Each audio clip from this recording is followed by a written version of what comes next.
Hello, everyone. My name is Arun Verma. I am postdoctoral associate at M3S. At M3S, our team research focus on resource-efficient machine learning with the goal of making AI system more efficient and sustainable.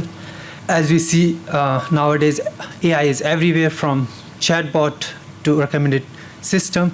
As AI systems continue to grow in complexity and impact, resource efficiency is becoming more crucial than ever. So our research principle is very simple: achieve more with less, using less data, less compute, less time, while maintaining or improving the performance of AI system. So today I will be talking about two of our recent work on resource efficiency. First, I will start with Tetris, optimal draft token selection for batch speculative decoding, which is appearing in ACL this year. So you will be wondering, what is speculative decoding? Speculative decoding is a technique that speeds up the token generation during the inference time in LLM, such as ChatGPT. In simple word, it helps LLMs to generate response faster. The problem with conventional LLM response generation is it is autoregressive, which means in each step it only generates one token, and every token depends on the past previous tokens, which makes it very difficult to parallelize this process.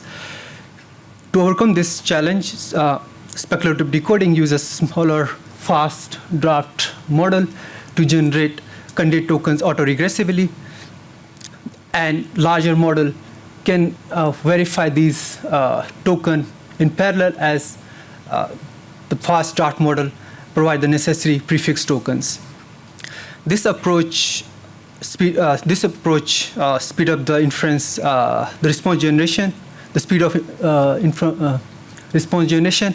But there is a caveat: if there is any mismatch, any token mismatch, then all the tokens after that are discarded. Despite this, speculative decoding has been shown to improve the performance of LLM speed of LLM response generation. Although we can generate more draft tokens so that the target model can verify them in parallel, but generating more tokens also increase the chance of rejection, leading to a resource wastage. Therefore, the selection of optimal draft token is key to efficient resource utilization. However, there are most of the existing work focuses on optimizing for individual user requests, which is not practical in reality. Any LLM service provider usually serve multiple requests. While handling the multiple requests, each request requires a different optimal draft token selection due to varying difficulty in speculation. For example, if the task is difficult, then draft model is very likely to fail. Therefore, using a very few draft token is effective approach. To overcome these challenges, we propose to replace fixed draft window in standard speculative decoding with dynamic selection of draft tokens. To do so, we let draft tokens to generate extra draft token, which is shown in this blue rectangle here. And then we greedily select draft tokens with a high likelihood of acceptance, and then send those tokens to target model for verification.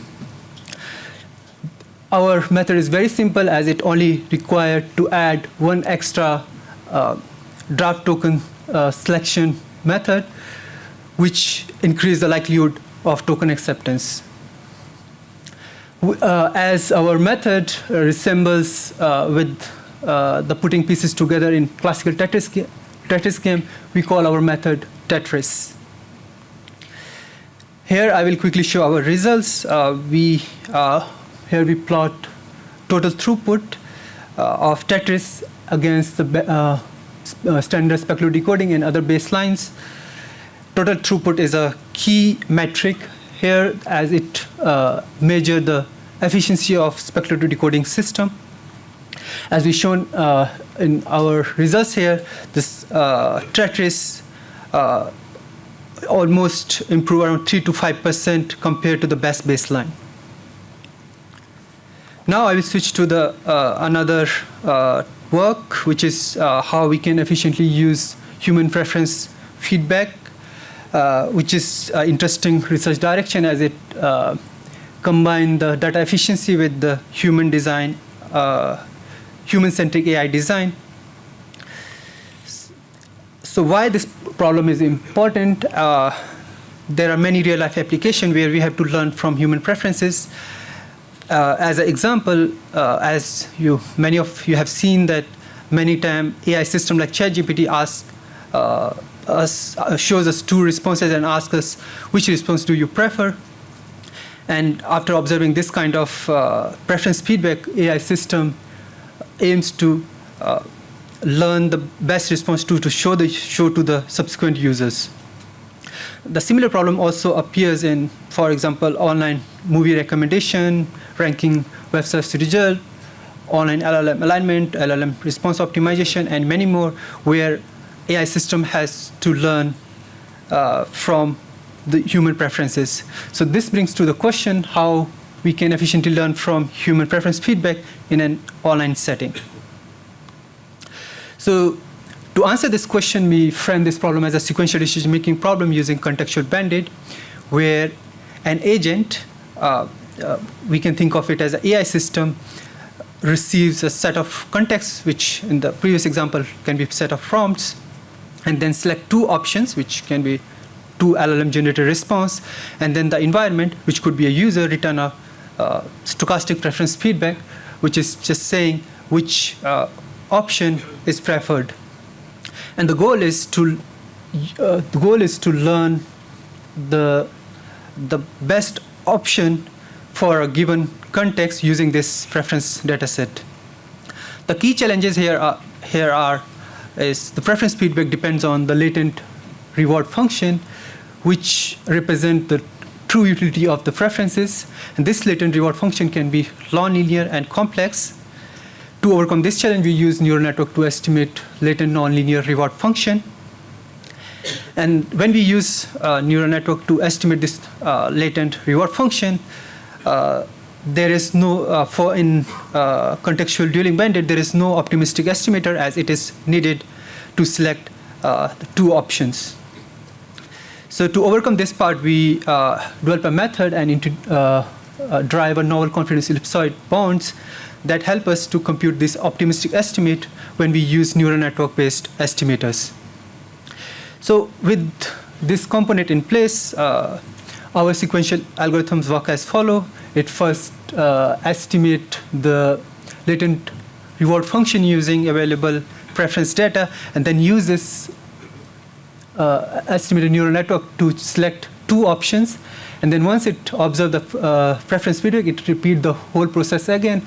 And by doing so, every iteration, the estimated estimate of reward function improves, and then we expect agent to select better choices for the subsequent context. To measure the performance of this algorithm, we use we use cumulative regret, which is total loss due to selection of suboptimal options.